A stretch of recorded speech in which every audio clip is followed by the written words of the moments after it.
ಅಕ್ರಮ clinic medical ನಡೆಸ್ತಾ ಇದ್ದ ಸರ್ಕಾರಿ ಫಾರ್ಮಸಿಸ್ಟ್ ನ್ಯೂಸ್ ಫಸ್ಟ್ನ ಸುದ್ದಿಯ ಬೆನ್ನಲ್ಲೇ ಅಕ್ರಮ ಕ್ಲಿನಿಕ್ ಮೆಡಿಕಲ್ಗೆ ಬೀಗ ಜಡಿದಿದ್ದಾರೆ. ಕ್ಯಾಸಾಪುರದಲ್ಲಿದ್ದಂಥ ಅಕ್ರಮ ಕ್ಲಿನಿಕ್ಗೆ ಬೀಗ ಜಡಿಯಲಾಗಿದೆ.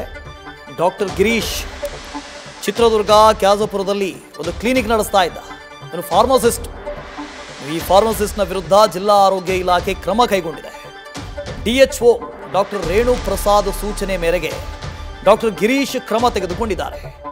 ದಾವಣಗೆರೆ ಡಿಎಚ್ಒಗೆ ಕ್ರಮ ಕೈಗೊಳ್ಳುವಂತೆ ಸೂಚಿಸೋದಾಗಿ ಹೇಳಿಕೆಯನ್ನು ಕೊಟ್ಟಿದ್ರು. ಈಗ ಕ್ರಮ ಆದಂತೆ ಕಾಣಿಸ್ತಾ ಇದೆ. ಸರ್ಕಾರಿ ನೌಕರಿ ಇದ್ದರೂ ಕೂಡ ಈ ವೆಂಕಟೇಶ್ ರೆಡ್ಡಿ ಧನದಾಹ ತೀರ್ತಾ ಇರಲಿಲ್ಲ.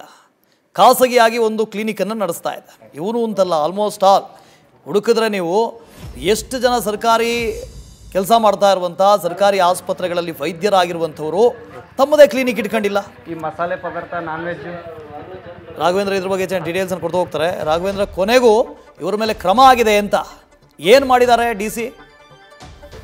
ವಸುದೇವ್, ಏನಂತಂದ್ರೆ ಚಿತ್ರದುರ್ಗ ತಾಲೂಕಿನ ಕ್ಯಾಸಾಪುರ ಗ್ರಾಮದಲ್ಲಿ ಏನೊಬ್ಬ ಫಾರ್ಮಸಿಸ್ಟ್ ನಕಲಿ ಒಂದು ತಾನು ಡಾಕ್ಟ್ರು ಅಂತ ಹೇಳ್ಕೊಂಡು ಗ್ರಾಮದ ಜನರನ್ನ ನಂಬಿಸಿ ಅಲ್ಲಿ ಒಂದು ಟ್ರೀಟ್ಮೆಂಟ್ ಅನ್ನು ಕೊಡುವಂತ ಕೆಲಸ ಮಾಡಿದ್ದ, ಇಂಜೆಕ್ಷನ್ ಕೊಡುವಂತ ಕೆಲಸವನ್ನು ಮಾಡ್ತಿದ್ದ. ಇದು ಕಾನೂನು ನಿಯಮ ಬಾಹಿರವಾಗಿರ್ತಕ್ಕಂಥದ್ದು. ಆಸ್ಪತ್ರೆಯನ್ನ ನಕಲಿ ಒಂದು ತಮ್ಮ ಕ್ಲಿನಿಕ್ ಅನ್ನ ಮಾಡಿಕೊಂಡು ಈ ರೀತಿ ಟ್ರೀಟ್ಮೆಂಟ್ ಕೊಡ್ತಾ ಇರ್ತಕ್ಕಂಥ ವಿಷಯವಾಗಿ ಸ್ಥಳೀಯರು ಒಂದು ನ್ಯೂಸ್ ಫಸ್ಟ್ಗೆ ಮಾಹಿತಿಯನ್ನು ಕೊಟ್ಟಿರ್ತಾರೆ. ಈ ಸಂದರ್ಭದಲ್ಲಿ ನ್ಯೂಸ್ ಫಸ್ಟ್ ಈ ಒಂದು ವಿಚಾರವನ್ನ ಸುದ್ದಿಯನ್ನ ಬಿತ್ತರಿಸುತ್ತೆ. ಅದೇ ರೀತಿ ಈ ಫಾರ್ಮಸಿಸ್ಟ್ ಕೂಡ ಸರ್ಕಾರಿ ಆಸ್ಪತ್ರೆಯಲ್ಲಿ ಫಾರ್ಮಸಿಸ್ಟ್ ಆಗಿರ್ತಕ್ಕಂಥ ಒಬ್ಬ ವ್ಯಕ್ತಿ ಒಂದು ನಕಲಿ ರೀತಿ ನಡೆಸ್ತಾನೆ ಕ್ಲಿನಿಕ್ ಅನ್ನ ಅಂತಂದ್ರೆ ಖಂಡಿತವಾಗಿಯೂ ಕೂಡ ಇದು ನಿಯಮ ಬಾಹಿರ.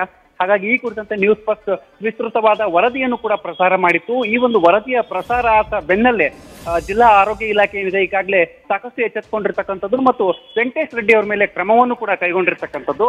ಅದೇ ರೀತಿ ಬಂದು ಈ ನಕಲಿ ವೈದ್ಯ ಏನಿದ್ದಾನೆ ಅದು ಫಾರ್ಮಸಿಸ್ಟ್ ಏನು ಟ್ರೀಟ್ಮೆಂಟ್ ಅನ್ನ ಕೊಡ್ತಾ ಇದ್ರು, ಈ ಒಂದು ಕ್ಲಿನಿಕ್ಗೆ ಈಗ ಬಾಗಿಲನ್ನ ಹಾಕಿ ಲಾಕ್ ಅನ್ನ ಮಾಡುವಂತ ಕೆಲಸ ಮಾಡಿದ್ದಾರೆ. ಅದೇ ರೀತಿ ಕಾನೂನು ಕ್ರಮವನ್ನು ಜರುಗಿಸುವಂತಹ ಒಂದು ಭರವಸೆಯನ್ನು ಕೂಡ ಜಿಲ್ಲಾ ಆಡಳಿತ ನೀಡಿರ್ತಕ್ಕಂಥದ್ದು. Okay, thank you Raghavendra. News first ನಿರ್ಭೀತಿಯಿಂದ ನಿಮ್ಮ ಪರವಾಗಿ.